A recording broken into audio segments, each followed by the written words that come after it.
এতে আঘাত আরো বাড়ে, প্রচন্ড আঘাত। আমি আপনি সাধারণ মানুষের মনে না, স্বয়ং নবীর মনে। এই যে নবী আকদাসকে নির্বংশা আত্মার বলল, এর কারণে নবীর অনেক বেশি আঘাত দিলের ভিতরে থাকলো। আল্লাহর কাছে এই আঘাতের বড় কদর হইল, এই আঘাতের বড় ইজ্জত আল্লাহ তাআলা দিলেন, উত্তম বিনিময় দিলেন। বুঝা গেল ব্যথা যদি আল্লাহর জন্য আসে তাহলে ওই ব্যথার বিনিময়টা ভালো হয়, আল্লাহ তাআলা স্বয়ং তার উত্তম বিনিময় দেন। এখানে যেমন চরম আঘাতের কারণে নবী পাককে আল্লাহ সান্ত্বনা দিয়েছেন। সান্ত্বনার মধ্যে প্রথম বাক্যটাই ছিল এইটা, নবী মনে রাখেন নিশ্চয়ই আমি আপনাকে কাউসার দান করেছি, অনেক মঙ্গল দিছি। কাজে এক ছেলে সন্তান দুনিয়াতে না থাকলে আপনার তো পরেশানির কারণ নাই, অনেক মঙ্গল আপনাকে দিছি। বিশেষ করে মঙ্গলের একটা বড় অংশ হাউজে কাউসার, সেটাও দিছি। জানি আপনি গর্বিত, অন্য কোন নবীকে এটা দেওয়া হয় নাই, অন্য কোনো উম্মতের সুযোগ মিলবে না, আপনাকে দেওয়া হইল। সুতরাং এইরকম কাউসার আপনাকে দিলাম, এই জন্য আপনার এত পরেশানি কিছু নাই, মনের ব্যথা লাঘব এটা দিয়ে করে। নিয়ামল বদল को देखकर तौबा करेगा मेरे। মানুষ ক্ষতি হইলে যদি উত্তম বিনিময় পায় তাহলে বেশি আঘাত প্রাপ্ত না, খুশি হয়ে যায়, যা অসুবিধা নেই, 10 টাকা থেকে 100 টাকা তো পাইলাম। দুই মহিলা বাসে বসে গল্প করতেছে। গল্প কি? দাওয়াতের মেহনত, ইমানের কথা আলোচনা করতেছে। বুরকাওয়ালা দুজন মহিলা, ইতিমধ্যে তাদের নামায় সময় হয়ে গেছে। কন্ট্রাক্টর আওয়াজ দিছে অমুক জায়গা, তাড়াতাড়ি নামছে। আমি আসলে ভাড়া তো দিলাম না, তো 150 টাকার নোট দিছে ভাড়া, ভাড়া হলো 10 টাকা। এখন কন্ট্রাক্টর তাড়াহুড়ার মধ্যে ভুল ক্রমে ফেরত দিছে 90 টাকা। তার মনে আসছে হয়তো 100 টাকা দিছে। কত দিছে? 90 টাকা ফেরত দিছে। বাস্তব টানতে চলে গেছে। আর এই দুজনে আলাপ করে, আরে দেখছোস ইমানের মুজাকারা কত বরকত, নগদ দেখ, দিলাম 50 টাকা, পাইলাম 90 টাকা। আসলে কি এটা ইমানের বরকত? তারা এইভাবে নিছে, দেখ ইমানের মুজাকারা কত বরকত, নগদ নগদ পাওয়া গেলাম। অবশ্য এই মালটা তো হালাল না তাদের জন্য, হারাম, যেহেতু মালটা স্বেচ্ছায় দেয় নাই, ভুল কমে দিছে, মালিকানা হলো ওই লোকের, উচিত ছিল ফেরত দেওয়া। ভয়ভীত হয়, সব মানুষ কি করলাম, বাঁচালে কেমনে দিব, উপায় হবে কি? তা না করে উল্টো দেখছো ইমানের মুজাকারার কি বরকত, নগদ দিয়ে দিছে আল্লাহ। এই লোকের ধারণায় 10 টাকা খরচ হবে, তার বিনিময়ে পাইলাম কত? 90 টাকা পেয়ে গেছি। এই জন্য সে ব্যথিত না বড় আনন্দিত। রাসূল আকরাম সাল্লাল্লাহু আলাইহি ওয়াসাল্লামকে এইরকম আঘাত দিছে। আঘাত দুই রকম, একটা লোক গায়ের মধ্যে থাপড় দিছে, চল লাগাইছে, শারীরিক, এটা একটা আঘাত।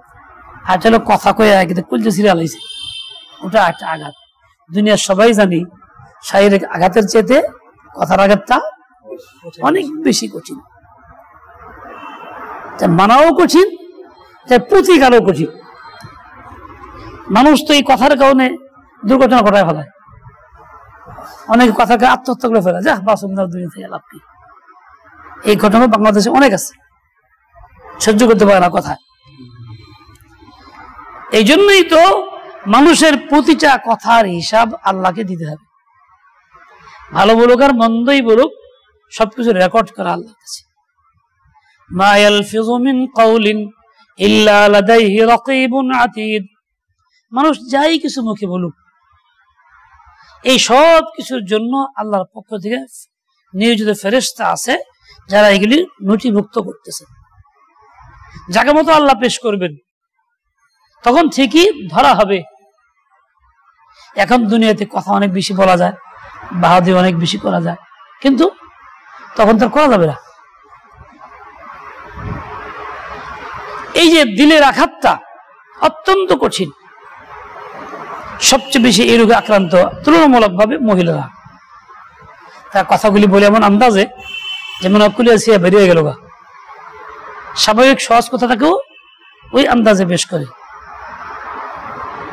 আর এই জন্য মহিলাদের জাহান্নামে বেশি হবে। জাহান্নামে যাওয়ার অনেকগুলি কারণে অন্যতম কারণে একটা মানুষকে কষ্ট দেওয়া কথার মাধ্যমে। আমাদের মধ্যেও আছে, আমরা ফেরেশতা না, পুরুষরাও আছি। পুরুষরা অনেক সময় বিবেচনা করে, তাদের কোনো বিবেচনা কম থাকে, থাকেই না, বলার মুখে 3 গুণ বলে দিই, মনে ভল চিন্তা করে বললাম ঠকবো কেন, জিতবো বইলে জিতলাম। আসলে বলার দ্বারা মানুষ কখনো জিতে না, বরং ঠকে। চুপ থাকে যে সে আসলে জিতে। আবু বকর সিদ্দিক রাদিয়াল্লাহু আনহু এক সাহাবীর সাথে দ্বন্দ্ব। ওই সাহাবী উল্টাপাল্টা এসে বলতেছিলেন আবু বকর সিদ্দিক। হুজুর ছিলেন সামনে, কিছু বলতেছিলেন না, মুস্কি মুস্কি হাসতেছেন। আবু বকর সিদ্দিক চুপ। হঠাৎ করে আবু বকর সিদ্দিক জবাব দিয়েছেন, আবু বকর তুমি কি করলা, কাজটা তো ভুল করলা। তুমি চুপ ছিলা, ভালো ছিল। চুপ থাকার কারণে আল্লাহর ফেরেশতা তোমার পক্ষ নিয়ে তারা জবাব দিচ্ছিল। এখন তুমি যখন জবাব দিলা, ফেরেশতারা আর তোমার জবাব দিচ্ছে না। তাহলে চুপ থাকার দ্বারা লাভ হয়েছিল, চুপ না থাকার দ্বারা কি হলো, ক্ষতি হইল। আল্লাহ সাহায্য পাইল না। আসলে বাস্তব মানুষ চুপ বেশি থাকলে ফায়দা বেশি, কথা বেশি কইলে ফায়দা কম। বাজান ঘুমাও, গা যাও, ঘুমাও গা, রুমে যাও। এই যে ছেলেটা ঘুমাই দিচ্ছে, যাও মুখ দিয়ে আসো, যাও।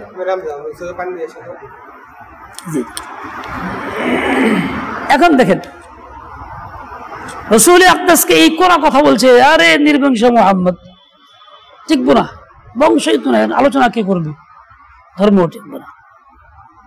বিনিময়ে আল্লাহ কি দিলেন, ইন্না আতাইনাকাল কাউসার। এই যে বড় নিয়ামত দিলেন, নিয়ামত পাওয়া কাজটা কি, ফাসাল্লি লিরাব্বিকা ওয়ানহার। নবী আপনি 2টা কাজ করবেন। এই নিয়ামতের শুকর আদায় করুন 2টা কাজের মাধ্যমে। একটা হলো 2 রাকাত নামাজ ঈদুল আজহার দিন পড়বেন, আরটা হলো কোরবানি করবেন। কোরবানির মাধ্যমে শুকর আদায় হবে, নামাজের মাধ্যমে শুকর আদায় হবে। নামাজ তো দৈহিক ইবাদতের মধ্যে অন্যতম, সবচেয়ে বড়টা। কোরবানি হলো আর্থিক ইবাদতের মধ্যে একটা। তাহলে 2টা কাজই করবেন, দৈহিক ইবাদত করবেন, আর্থিক ইবাদত করবেন। কোরবানি শুধু আনুষ্ঠানিকতা না, রসম না, সামাজিকতা না, এটা ইবাদত। এটার মধ্যে অনেক অনেক ফায়দা নিহিত। গুনাহ খাতা মাফ হবে। হাদিসে পাক আছে, কোরবানি যে করে জন্তুর রক্তের ফোঁটা প্রথমটা মাটিতে পড়ার আগেই আল্লাহ তাকে মাফ করে দেন। সুবহানাল্লাহ। ফায়দা তো আছেই। আবার ফায়দা কি, সাহাবায়ে বলছে, ইয়া রাসূলুল্লাহ এই যে কোরবানি এটা আবার কি, মা হাদিল আযাহি, রাসূল আকরাম সুন্নাতু আবিকুম ইব্রাহিম, তোমাদের পিতা ইব্রাহিমের সুন্নাত এবং তার তরিকা। ফামালানা ফিহা ইয়া রাসূলুল্লাহ, আমাদের উপকারিতার মধ্যে কি? বললেন বিকুল্লি শাআরাতিন হাসানা, প্রতিটা লোমের বিনিময়ে একটি করে নেকি। বলে হুজুর যেসব জন্তুর পশম অনেক বড়, বাস্তবে পশম দিয়ে গেলি ভেড়া টেরা ইত্যাদি, বলে সেই ক্ষেত্রেও তোমার প্রতিটা পশমে একটা করে নেকি। একটা ছাগল জবাই করলে কয়শো পশম হইব, কয় হাজার হইব, গয়রা শেষ করতে কঠিন হবে। একটা চামড়া সব পশম খুইলে একটা বড় খানসার মধ্যে খানসাপ গণেন তো দেখি কয়টা আছে, মারবো না। তিনজনে যদি আবার তিনজনে করেন, তিনজনের সংখ্যা মিলবো না। একজনকে 5,000 10 টাকা করে দূর মিয়া 4,090টা মিলবো না। সামান্য সীমিত একটা মাখলুক, ওইটা গন্তি গিয়েই আমি হিমশিম খাইতেছি, ইখতিলাফে রায় মতভেদ হয়ে যাইতেছে, কারোর সঙ্গে কারোর সাথে মিলতেছে। বুখারী শরীফ একটা বড় কিতাব হাদিসের, অধ্যায় আছে 3,500। আশ্চর্য, এখানে ছাপা আছে, তালিকা দেওয়া আছে অধ্যায়, ওই গনতে গেলে সংখ্যা মিলে না কারোর সাথে। 5 জনের যে বলো তো গণজাহাজের মতো কত সংখ্যা বলো, কারোর সাথে মিলে না।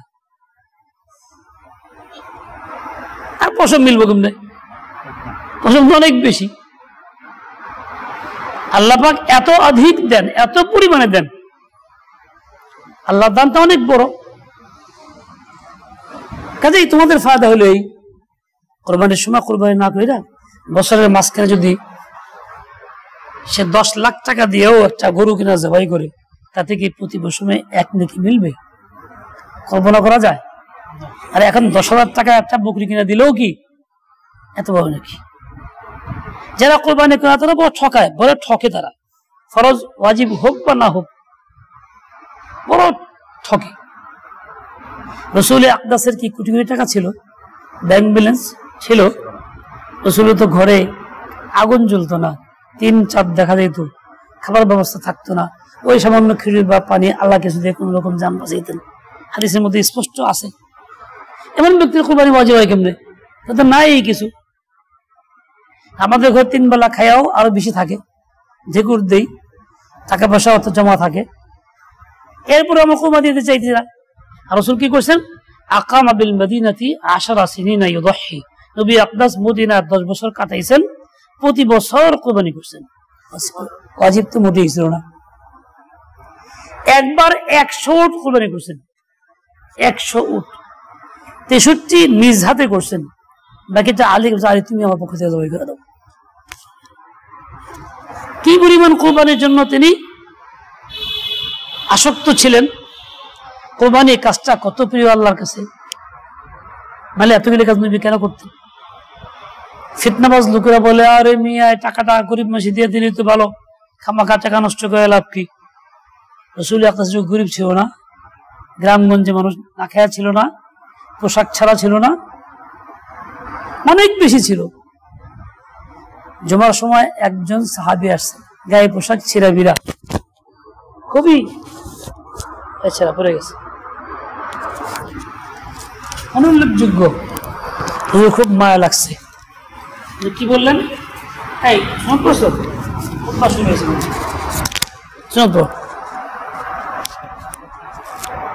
উনি শুনে পড়া শুরু করলেন, ওই সময় চুপ থাকলেন। এই হাদিসের ব্যাখ্যা এক শ্রেণীর লোকে বলে খুতবা শুরু হইলেও সুন্নত পড়তে হবে, এই কথাটা ঠিক না, এটা চরম ভুল। কারণ অন্য হাদিসে আসছে, ইযা খারাজাল ইমাম ফালা সালাতা ওয়ালা কালাম, ইমাম যখন খুতবার জন্য বের হয়, প্রস্তুতি নেয়, তখন কোনো নামাজও নাই, কোনো কথাও নাই। পরবর্তী হাদিসটা আগেরটাকে রদ করছে। আর আগে তো হুজুরের নির্দেশ ছিল না সবার জন্য, ব্যক্তি বিশেষের কথা ছিল। ব্যক্তি বিশেষকে কোনো কাজে বলতেই পারেন, তার ব্যক্তির অবস্থা, সবার জন্য সেটা কি না পালনীয় না। ওই লোকটা কেন বলছেন? মুহাদ্দিসিন লিখছেন, তার আর্থিক অসচ্ছলতা এত বেশি ছিল, ওই কষ্ট লাগছিল। সময় পড়লে সবাই চায় দেখবো কেউ লোকটা কি গায়ে পোশাক আশাক নাই, সকলের মনে একটা দয়া সৃষ্টি হবে। এই দয়া সৃষ্টি করে ওই লোকটা সহযোগিতা করার জন্য উদ্বুদ্ধ করাই ছিল উদ্দেশ্য। এই জন্য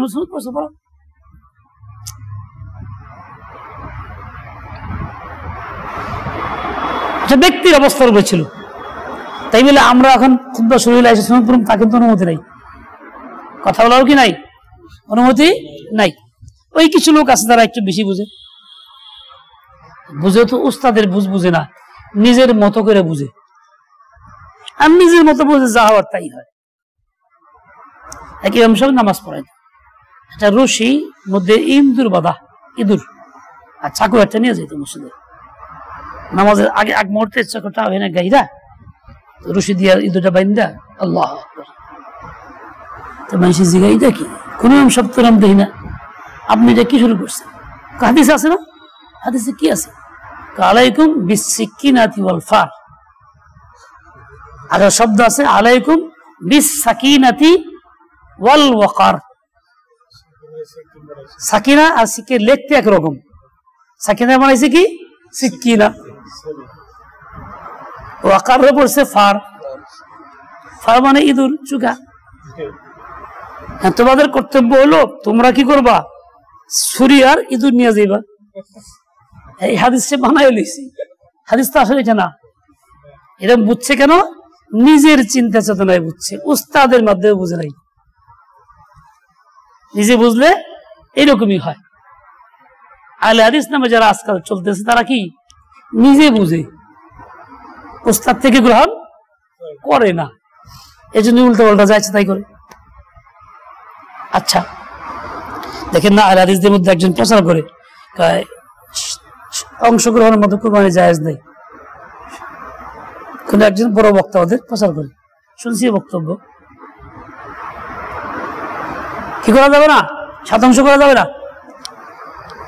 অথচ হাদিসে বাক্যে শতাংশের রেওয়ায়াত একাধিক আছে, সফরের মধ্যেও আছে, সফর ছাড়াও আছে। হযরত জাবের বর্ণিত রেওয়ায়াত আল বাকাতু আন সাবঈ ওয়াল জাযুরু আন সাবআ। এক গরু, গাভী হোক বলদ হোক, 7 ব্যক্তির অংশগ্রহণের মাধ্যমে কোরবানি করা অনুমতি আছে। ওটাও তাই, 7 জনের পক্ষ থেকে হবে। হ্যাঁ, 7 ব্যক্তির পক্ষ থেকে সর্বোচ্চ হবে, 7 ব্যক্তির বেশি আর অংশগ্রহণ করতে পারবে না। কিন্তু তাই তো 7 ব্যক্তির অংশগ্রহণ জরুরি না, একেও একাই করতে পারে, 2 জন মিলেও করতে পারে, 3 জনও করতে পারে, বেজুর হওয়া শর্ত না, 4 জনও করতে পারে। এটা আর্থিক সঙ্গতির উপর নির্ভর করে। কিন্তু প্রচার করে উল্টা হাদিস থাকার পরেও। আমার ভাই, এরকম নিজেরা বুঝলে যা হয় তাই হয়েছে। উস্তাদের কাছে বুঝলে এটা হইতো না। উস্তাদ ঠিকই বলতেন, ঠিকই বুঝে ব্যাখ্যা ঠিকই দিতেন। আল্লাহ পাক আমাদের হেদায়েত দেন, সেই বুঝ দিয়ে দেন। সূরা কাউসারের মধ্যে আল্লাহ বললেন কি, ফাসাল্লি লিরাব্বিকা ওয়ানহার, নবী আপনার রবের জন্য নামাজ পড়েন। ওয়ানহার কুরবানি করেন। বড় জন্তুর কুরবানিকে নাহার বলে, খাস করে উটের কুরবানিকে নাহার বলে। কারণ উট গরুর মতো শোয়াইয়া জবা করে না, উট দাঁড়ানো অবস্থায় থাকে, ওটা বেঁধে নেয়, এরপরে যে গলার নিচে এই জায়গাতে ছুরি দিয়ে পাট দেয়, রক্তপট থাকে, এক পাশে উঠ শুয়ে পড়ে। এটা হলো তরিকা। একবার আমরা অনেকদিন আগে আমাদের মাদ্রাসা খালি যখন ছিল, উট কিনছিলাম শখ করে। জবক্রম কেমনে বুঝতেছি না, মাসলা তো বলছি ঠিকই, অভিজ্ঞতা তার নাই। এখন একজন লোক আমাদের এলাকায় মারা গেছে, সৌদি আরব থাকতো, সে উটের রাখালি করতো। সবাই করে যে উকে তো আসলে হেরে ডাকবো, হেরে ডাক দিয়েছি পরে আইসা জানে সামনে যে পাউটা বন্ধে বসায় হালাইছে, জানা আছে কৌশল, পরে গলায় পাড়তেছে। এই সাধারণ কাজটাও উস্তাদের মাধ্যম ছাড়া করা সম্ভব হয় নাই। চোখে দেখা জিনিস মাসলা পড়ছি, ইচ্ছা করলে পারি, দড়িয়ে বান্ধা আমরাও তো জানি, গরু ছাগল যাবই তো আমরাও করি, কিন্তু উস্তাদ ছাড়া এটা পারলাম না। তাহলে আল্লাহ পাকের বাণী কালাম, যেটা ওয়াহি বা নবী পাকের হাদিস, এটা আমি কেমনে উস্তাদ ছাড়া বুঝে ভালো বটে, মাঝখানে ওয়াসাদের মাধ্যমে লাগবে, ডাইরেক্ট বুঝে ভালো পাগলামি ছাড়া আর কিছু না। ফাসাল্লি লিরাব্বিকা ওয়ানহার, এই দেখছেন এটা দুষ্টমি আছে। দুষ্টামি কি? একটা মুনকার রিওয়ায়াত, গ্রহণযোগ্য না, বাতিল একটা বানানো একটা রিওয়ায়াত আছে। কেউ কেউ এখানে আনছে, কয় কি ওয়ানহার মানে কি জানো, 2 হাত দিয়ে বুকে হাত বাঁধো। কোরআনকে তাহরিফ করছে এখানে আইসা এক শ্রেণীর লোকেরা। এমন শয়তানের শয়তান, কিয়ামত পর্যন্ত তো এরকম চলবো, শয়তানও থাকবো, মোকাবেলাও। আমরা শয়তানের পিছিয়ে পড়বো না, মোকাবেলাই করে যাব।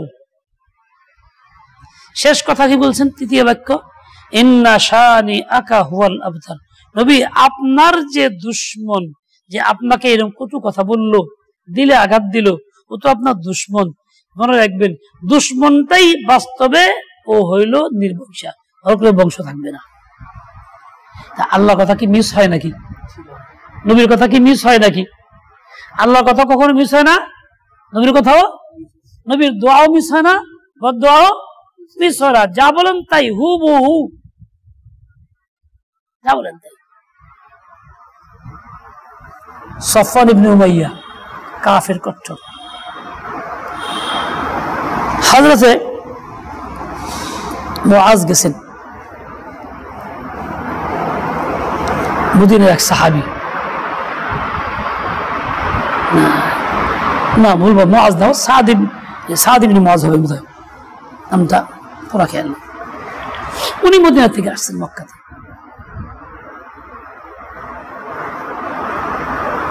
আয়েশা চিন্তা হল নবীর সঙ্গে সাক্ষাৎ করা, খানায় কাবা যাওয়া, তওয়াফ করা, কিন্তু পারা যাবে কেমনে?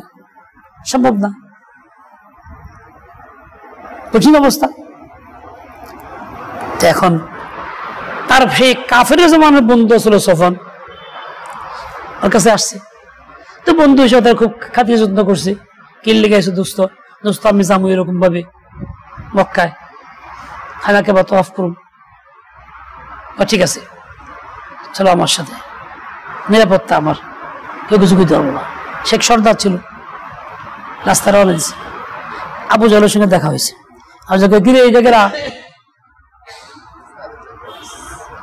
সফওয়ান, তুই মক্কার হইয়া নেতা হইয়া তুই সব সাবিরে জায়গা দিছস, সাই মানে বিধর্মী, ধর্মত্যাগ করছে, তো নিজের রাগ হয়ে গেছে। এটা সাবধান, তুই যে কোন জায়গায় মহিবদের যুদ্ধে আমাকে সব করে দিছে, রাগে পেয়ে লাগছে।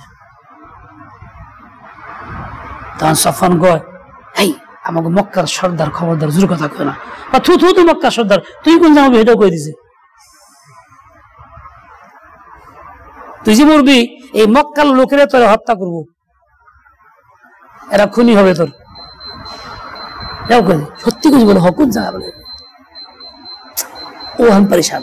বাইক গিয়ে কয় বিবিরে, হাই দেখছো শুনছো? বলে কি? আমার মদিনার বন্ধু কথা কইতেছে, আমার বলে মেরে লাগবো, এরাই মারবো। তার তুমি যাও না। কয়েকদিন পরে যুদ্ধের ঘোষণা, চলো বদল। সবাই নিয়ে যেতেছে, বারবার খালি বিরক্ত করে, খালি মনে ভিতরে ওই যে খুশখুশি, মৃত্যু হয়ে যাবো গা, এই বাচ্চা না খেলে না করে, খাই না করে, হ্যাঁ তুই যাবি না, তোর দেখে মানুষ যাইবো না, তুই মক্কার নেতা, ল যাই, জোর করে এলে মেলা করছে। চিন্তা কি বুবি রোগ, কি করি?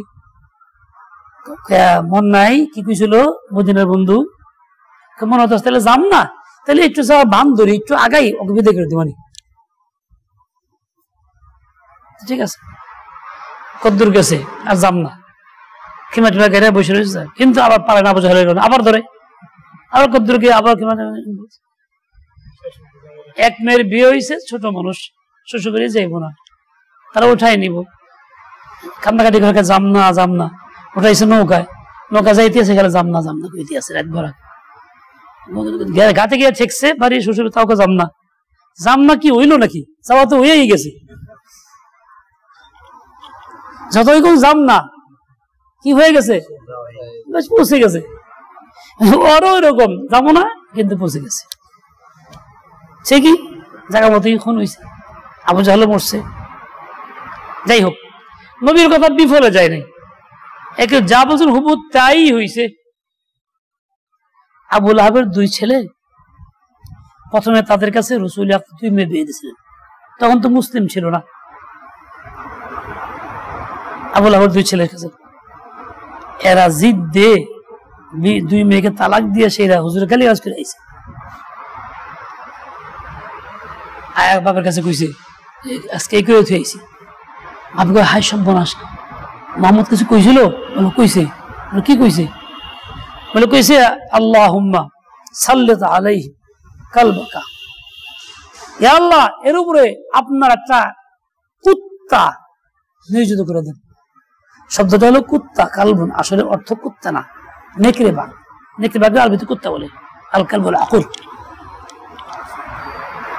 সর্বনাশ করছিস, তোর তো খায়ের নাই। বলে কি হয়েছে? ও তোর মুরবি। কাফের আবু লাহাব সেও বিশ্বাস করতেছে মুহাম্মদ যা কইছে এইটার মিস হবে না, তুই শেষ, তুই কাম করছিস কে? হ্যাঁ, ছেলের মায়া, বিশ্বাসও করছে, কইলো, ঘোষণা দিল, কি করা যায়? ব্যবসায়িক দল যাইতেছে ব্যবসা করতে, ছেলেও যাবে, 100 জন লোকের গ্রুপ, যাইতে দিতে চায় না। পরে পর্যন্ত বলে দিয়েছে, তোমাদেরকে ওসিয়ত করি, আমার ছেলেটাকে সকলেই নিরাপদে রাখবা, চতুর্দিকে সবাই শুইবা, মাঝখানে রাইখো, সকলের সামান রেখে উঁচা করে উঁচা টঙ্গে শুয়াই, পাহারা থেকে চতুর্দিকে আগুন জ্বালায় রাত্রিবেলায়, যাতে কোনো বাঘটা কাছতে না পারে। আশঙ্কা মুহাম্মদ যে কইছে আসবই তো। ওরা ঠিকই তাই করছে। 100 জন লোক চতুর্দিকে শুইছে, আগুন জ্বালাইছে, মাঝখানে অনেক দূরে মাঝখানে সকলের সামান দিয়ে উঁচা পিরামিডের মতো উঁচু জায়গার মধ্যে ওরা শুয়েছে, কিন্তু কামে নাই। রাত্রেবেলা ওই আগুনের উপর থেকে বাঘেরটা লাভ দিয়া এসে ওর ঘরে বসে সুমন্ত সব অবস্থা, ফেরেছিলা শেষ, কেউ জানা না, সব তো ঘুমাই রয়েছে। ঘুমোতে উঠতে দেয় কি নাই, নেতার বলা নাই, কাল বলে গেছে। মুহাম্মদ সাল্লাল্লাহু যা বলছেন বেশ কম নাই। মুহাম্মদ যদি বদদুয়া করে হেঁটে ওই রকমই ফলে, নেক দোয়া করলে ওই রকমই ফলে। রাসূল আকরাম সাল্লাল্লাহু আলাইহি ওয়াসাল্লাম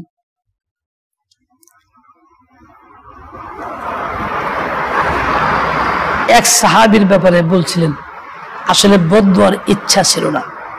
ওই সাহাবী নামাজ পড়তেছিলেন, সাহাবায়ে কেরাম, উনি কম বয়সের সাহাবী, উট নিয়ে ওই সামনে দিয়ে যেতেছিলেন। হুজুর খালি এই শব্দটা বলে ফেলছেন, আকাদাল্লাহ আকাদাকাল্লাহ, যার অর্থ হলো সোজা কথা, আল্লাহ তো রুলা বানাই দিক। এই শব্দটা মুখ দিয়ে বলছেন, একবারই বলছেন, অথচ অত কঠিন উদ্দেশ্য ছিল না, বলে ফেলছেন, কিন্তু বেকার যায় নাই। ওই সাহাবী লুলা হয়ে গেছে, আজীবন পর্যন্ত লুলা। মানুষ বলতো, ভাই অনুরোধ করি নামাজের সামনে কেউ যাও না, জীবন বহুত ভুল করছি, সামনে গিয়ে আজকে এই অবস্থা। কথা বলছি,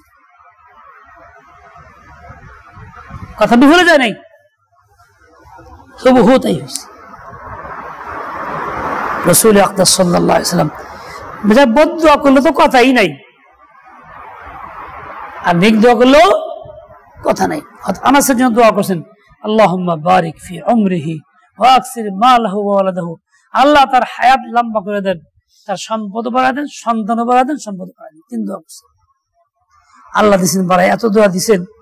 আনাস বিন মালিকের মধ্যে আসছে, একবার মরক লাগছে দেশে, বিভিন্ন রোগ, প্লেগ, মহামারী, কলেরা वगैरह লাগে না, লাগছে। বললেন যে আমার সন্তান মারা গেছে ওই সময় 90-এর উপরে। তার সন্তান ছিল কত? বলে 100-এর উপরে, 120। রাসূল বলেন বাড়ায় দেন, আল্লাহ এমন বাড়াই দিয়েছেন, মিস নাই, বরকত দিয়েছে আল্লাহ। এরকমই যার জন্য যা বলছেন একদম।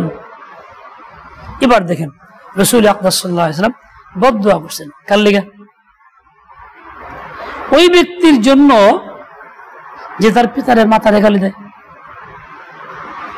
আরে পিতা মাথার গালি দেয় কেউ না, আবার সরাসরি পিতা মাথার গালি দেওয়ার কল্পনা তো আমাদের মধ্যে ছিল না, ইদানিং এসে গেছে, কিয়ামতের আগে ডাইরেক্ট আসছে, আগে ক্ষমা ছিল না।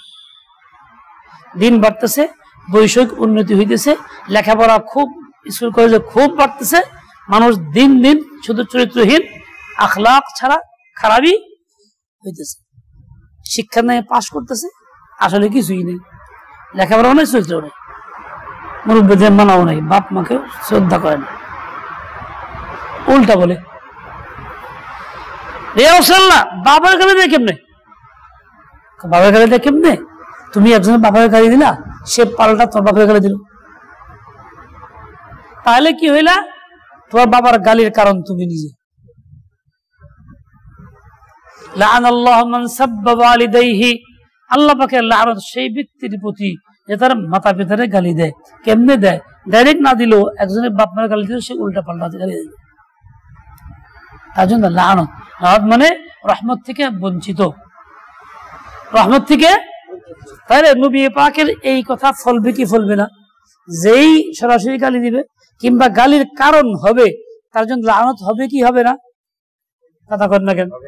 যেহেতু এটা বিফলে যাবে না, এটা হবেই হবে। যত ভালো কথাই করুক, যত সুন্দর ওয়াজি করুক, মিস নাই, ঘটেই যাবে। এরকম ভাবে রাসূল আকরাম সাল্লাল্লাহু আলাইহি ওয়াসাল্লাম অনেক ক্ষেত্রে লানতের ফতোয়াটা করছে। সেগুলো এরকম ফলবে, ফলে আসতেছে, মোটেই বেশকম হয় নাই, হবেও না। আল্লাহু আকবার।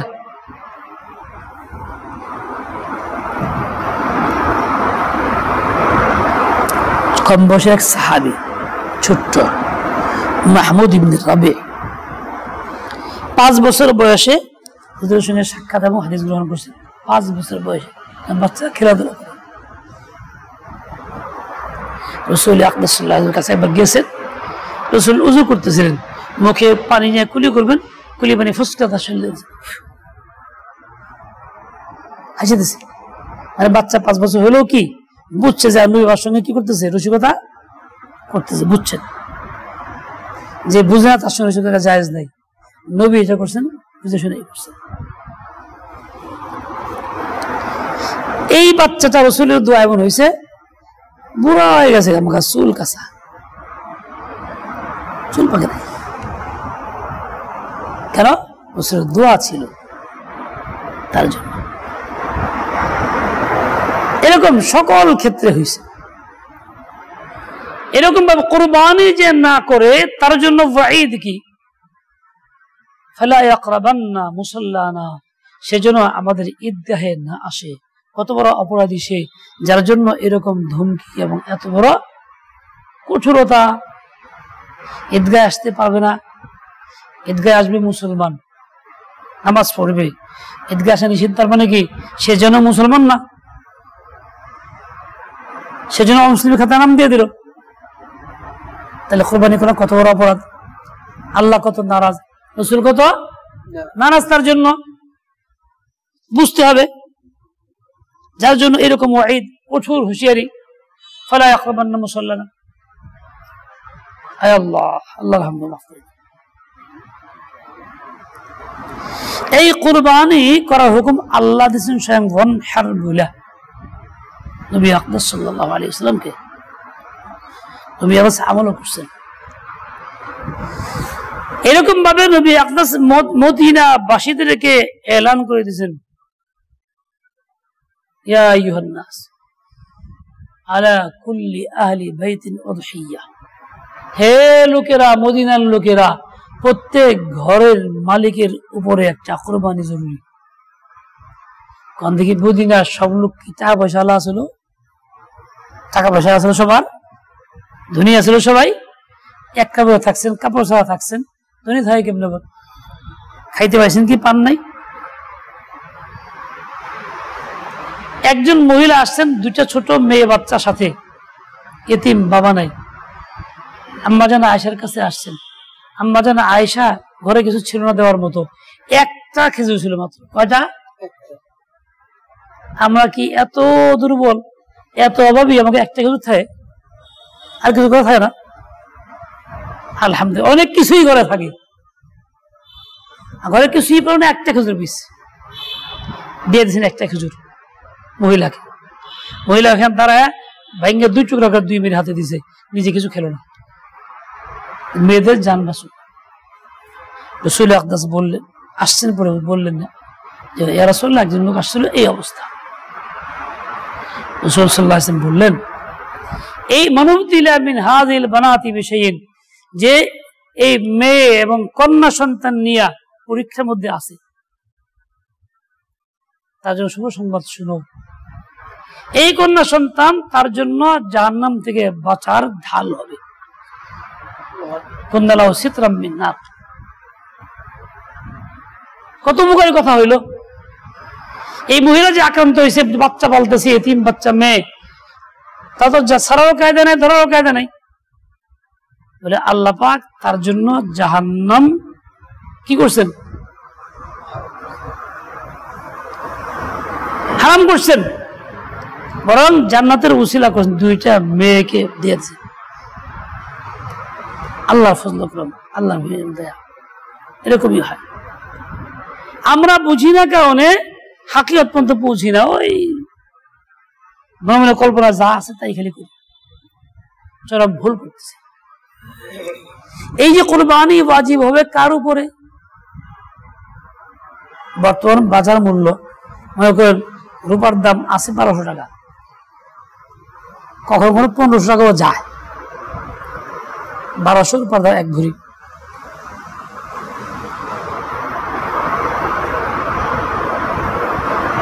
বারোশো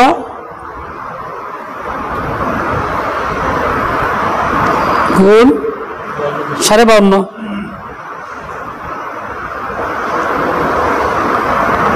63,000 টাকা বর্তমান বাজার মূল্য হিসেবে, যার ঋণ বাদ দিয়া মাত্র 63,000 টাকার মালিকানা থাকে।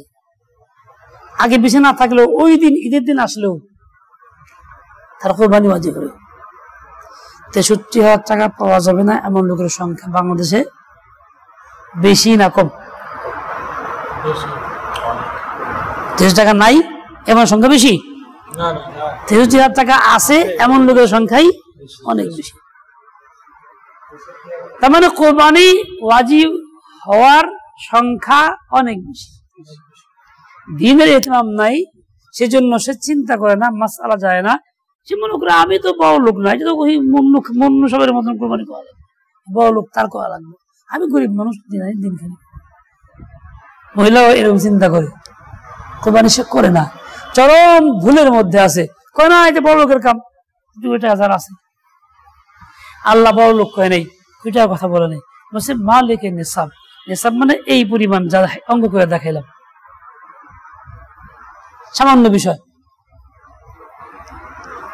কোরবানি এই ব্যক্তির জন্য ওয়াজিব, সে পুরুষ হোক নারী হোক, সে যে কেউ হোক। এরকম পর্যায়ে না থাকলে তার ওয়াজিব থাকে না। হ্যাঁ, ওয়াজিব নাই, নফল করতে পারবে, সব মিলবে, অসুবিধা নাই, পরিসিরাত পার হওয়ার সুযোগ আছে, নেকিও মিলবে, প্রতি বছর নেকিও মিলবে, সব ঠিক আছে।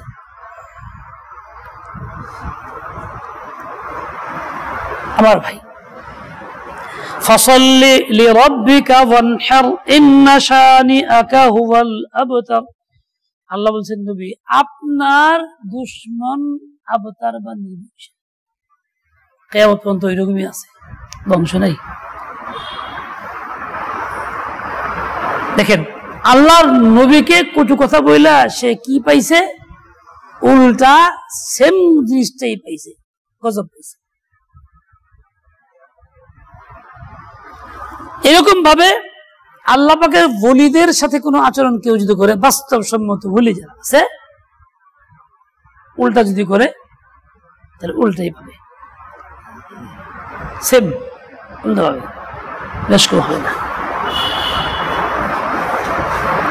হাফেজ আহমদ সাহেব, ওনার পিতা একজন ছিলেন হাফেজ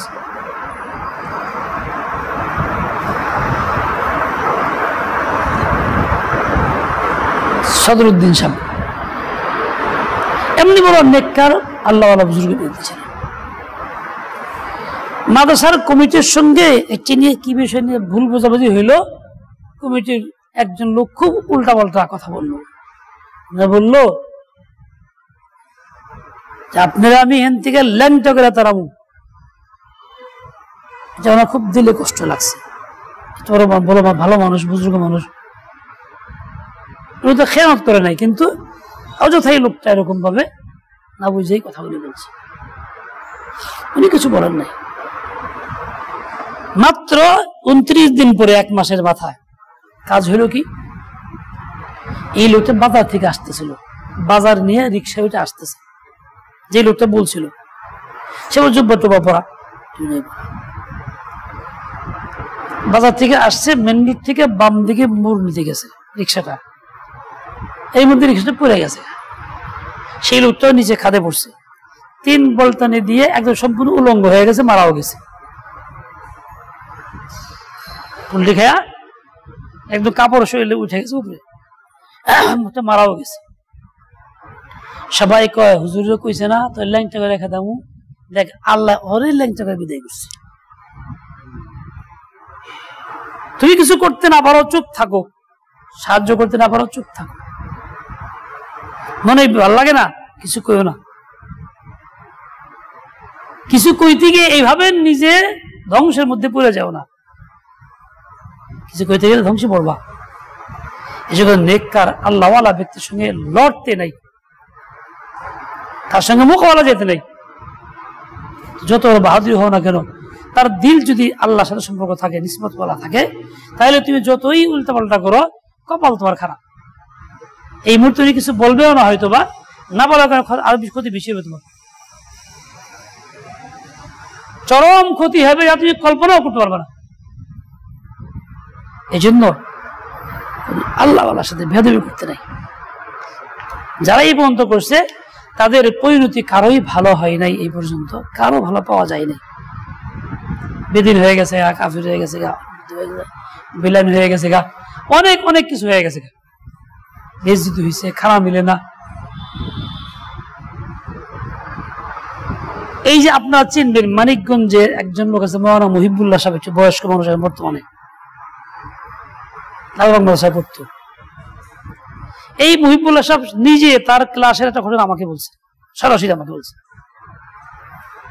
বলে ঢাকি হুজুর কাছে পড়ি আমরা, মুসলিম শরীফ পড়ি, হুজুর দীর্ঘদিন মুসলিম শরীফ পড়াইতেন। আমাদের এক ছাত্র খুব ব্রিলিয়ান্ট, যে কোনো কিতাব দেখলে খুব বুঝে।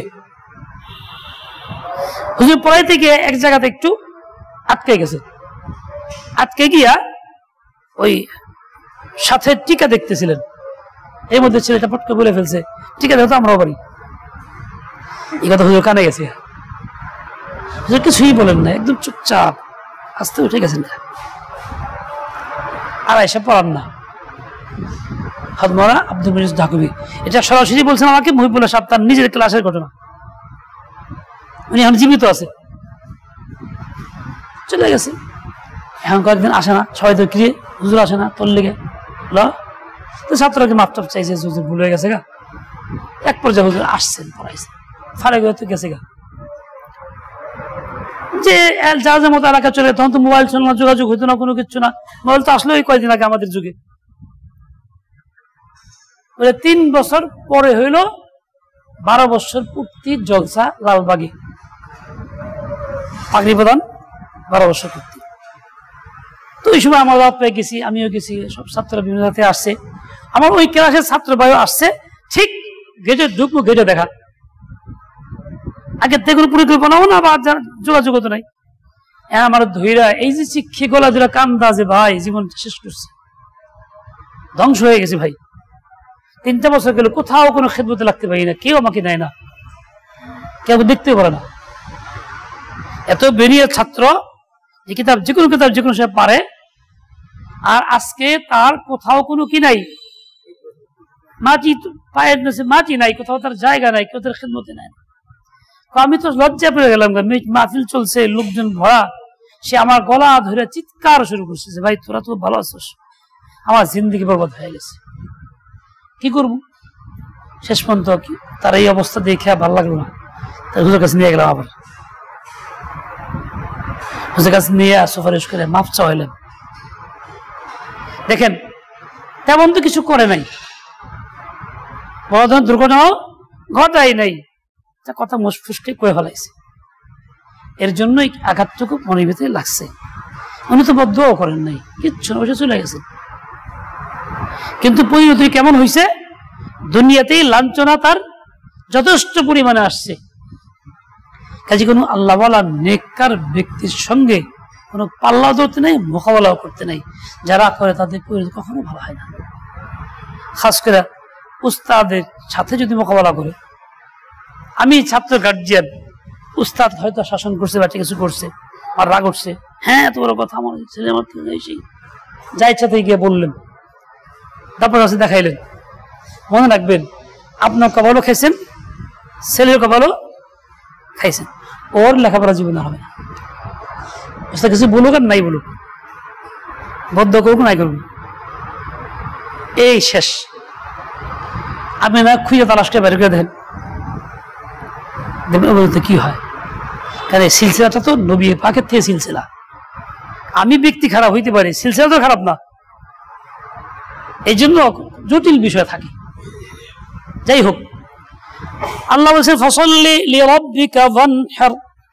একজন মানুষ যে সরাসরি আল্লাহর সাথে কুফরি করে আল্লাহরে গালি দেয়, অত ক্ষতি হয় না যতটুকু ক্ষতি হয় নবীর সঙ্গে বেয়াদবি করলে, নবীরে গালি দিলে। আল্লাহ এটা বরদাস্ত করেন না যে আমার মাহবুবকে সে কষ্ট দিবে, বরদাস্ত করেন না। ওইরকমই আল্লাহর বলিরে গালি দিলে আল্লাহ বরদাস্ত, আল্লাহ গালি দেওয়া আল্লাহ কিছু কয় না। নমদ আল্লাহর শেয়ার করছে কত, তাই আল্লাহ কিছু কইছে লগে লগে কিচ্ছু কয় না। ফেরাউন 400 বছর বন্ধক নিয়ে খোদাই দাবি করছে, আল্লাহ কিছুই কয় নাই। এ বর্তমান যুগে তো অনেক আছে না, মুখ শয়তানে মরছে, নিজের কইতো আমি আল্লাহ বাজান, আর কিছু কইছে কিচ্ছু কয় নাই আল্লাহ। কত আছে না ভণ্ড, আল্লাহ গালি দিলে আল্লাহ কিছুই কয় না, কিন্তু নবীর গালি দিলে আল্লাহ সহ্য হয় না, করেন। এই জন্য সাবধান, নবী ওয়ারিস নবীর ক্ষেত্রে খুব সাবধান থাকতে হয়, সেখানে কোনো কিছু চলে না। আল্লাহ পাক আমাদের হিদায়াত দেন। ওই শয়তানের নবীরে দিছে গালি, আল্লাহ বলেন লগে লগে ইন্না শানিআকা হুয়াল আবতার। নবী চিন্তা করেন না, নির্বংশ আপনারে বলছে, উল্টা ও নির্বংশ হবে, আপনি নির্বংশ হবেন না, আপনার লক্ষ লক্ষ কোটি কোটি সন্তান থাকবে অনুসারী। পৃথিবীতে কিয়ামত পর্যন্ত আনে ওয়ালি রাসূলের মধ্যে হুজুরের অনুসরণকারী ব্যক্তি কয়জন? 1-8 জন না লক্ষ লক্ষ কোটি কোটি সারা বিশ্বে মুসলমান আছে।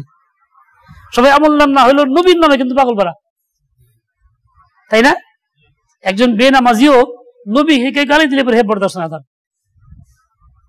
তাহলে নবী পাকের রুহানি সন্তান নবীর নাম নেয়, মুহাব্বত করে, অনুসরণ করে, এর সংখ্যা অগণিত আমাদের দৃষ্টি জানা নাই।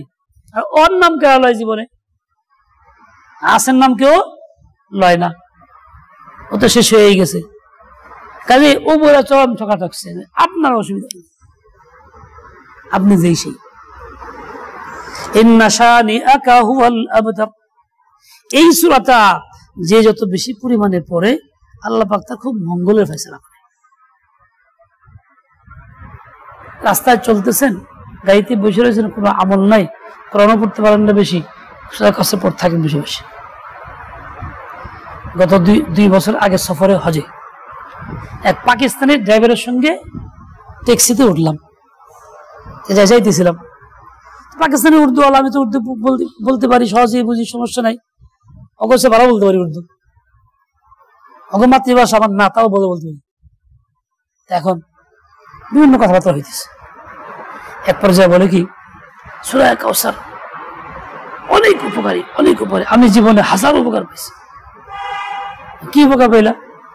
দেখেন হুজুর, এদেশে খুব কড়া আইন, দেখেন না পুলিশ চেক কত কথা, কিচ্ছু নাই, পুলিশের লগে মরা ধরাটা লোক খারাপ রয়েছে, খালি আতটাই লইছে, হাজার হাজার গাড়ি খারাপ রয়েছে, এক কদম আগাইব না, হার্ট ব্রেক করে আগে। আসলে শ্রদ্ধা নিয়ম নেই, এরকম চেকপোস্টে কেউ কিচ্ছু করে না, ওই খালি পুলিশের নজর করবো আর ইশারা করবো, বাস। দেখা গেল সমস্যা, ওই রুটটা আমার যাওয়া নিষেধ, আমি ওই দেশের লোক না, অনারব, কাগজপত্রের অসুবিধা আছে, আমার ধরবই, জেল হয়েই যাবে, মামলা হবে। আমি কি করি, সূরা কাউসার পড়তে থাকি, সূরা কাউসার পড়তে থাকি, পড়তেছি। ওর কাছে যাওয়ার কথা পড়তেছি, কাছে যাই, আমার দিন আর ঘুরে হারা টাকা টিপিসি অবৈধ, যেখানে যাওয়া নিষেধ, পড়ে গেছি পুলিশ ব্রেক চেক, সূরা কাউসার পড়তেছি, ভয় তো সাংঘাতিক, কিন্তু যখন কাছে গেলাম ঘুরে হারাইল, হাত দিয়ে ফেলে খেলো, জিজ্ঞাসা করলো না কিছু, ও এরা বলছে, ওর নিজের অভিজ্ঞতা, আসলে বাস্তবতা আমরাও দেখছি, পরেশানি হইলে, সমস্যা হইলে সূরা কাউসার বেশি পড়বেন, আল্লাহ বরকত দিবেন, বরকতের মালিক আল্লাহ তাআলা।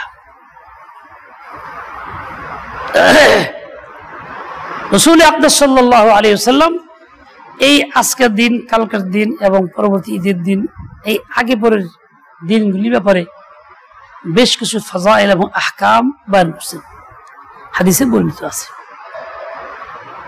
তার মধ্যে একটা বড় ফজিলত হইল এই যে দিনগুলি যাইতেছে জিলহজের এবং আরো যে 2 দিন বাকি আছে কোরবানি ঈদ পর্যন্ত। আজকে রাত 8 তারিখের, আগামী দিন 8 তারিখ জিলহজের, পরের দিন রোববারের 9 তারিখ আরাফা। আমগো দেশের আরাফা আমগো দেশে।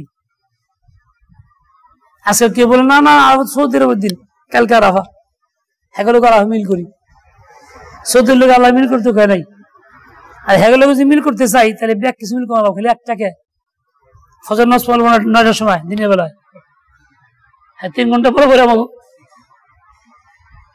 তাই না? ইফতার করা 3 ঘন্টা পরে রাত 10টার সময়, খালি একটা মিল করবো কা? সব মিল করো, মনে যা চাই খেলে যেমন করো কা। আচ্ছা যাই হোক, আরাফা যে যেখানে থাকে যে ভূখণ্ডে, ওই ভূখণ্ডে চাঁদের উদয় হিসাবে হিসাব। কাজে আমাদের দেশের হিসাবে আগামীকাল 8 তারিখ সোমবারে ঈদ, মাঝখানে রোববারে 9 তারিখ, এই রোববারের আরাফার দিন। এই দিনগুলির অনেক নেকির মধ্যে অন্যতম একটা নেকি আছে রোজা। রোজাটা লম্বা ইবাদত, সকাল থেকে শুরু দিনভর চলে, অন্য জিজ্ঞেস না করলেও ইবাদত চলতেই থাকে। রোজা রাখলে তাসবিহ না বললেও চলে, যেহেতু সে ইবাদতে মশগুল আছেই। সে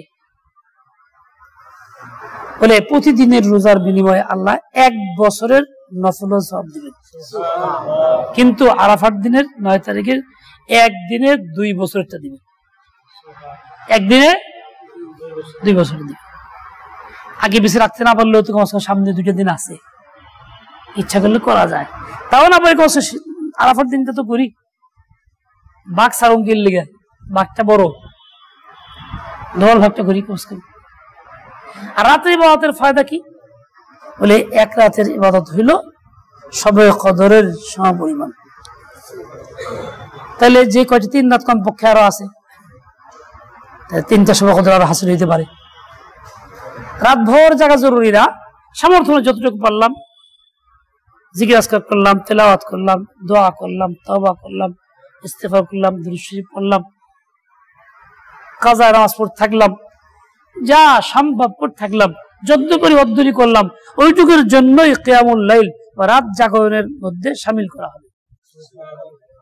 হোক না 1 ঘন্টা, হোক না কম বেশি, তবু করি, বাদ না দিয়ে দিই। এরপরে ঈদের দিনে 2টা কাজ আমাদের অঞ্চলের লোকদের জন্য, যারা হজে যায়নি তাহলে এদিকে যাওয়া, নামাজ আদায় করা, শুকর আদায় করা, সেখান থেকে আইসা কুরবানি করা।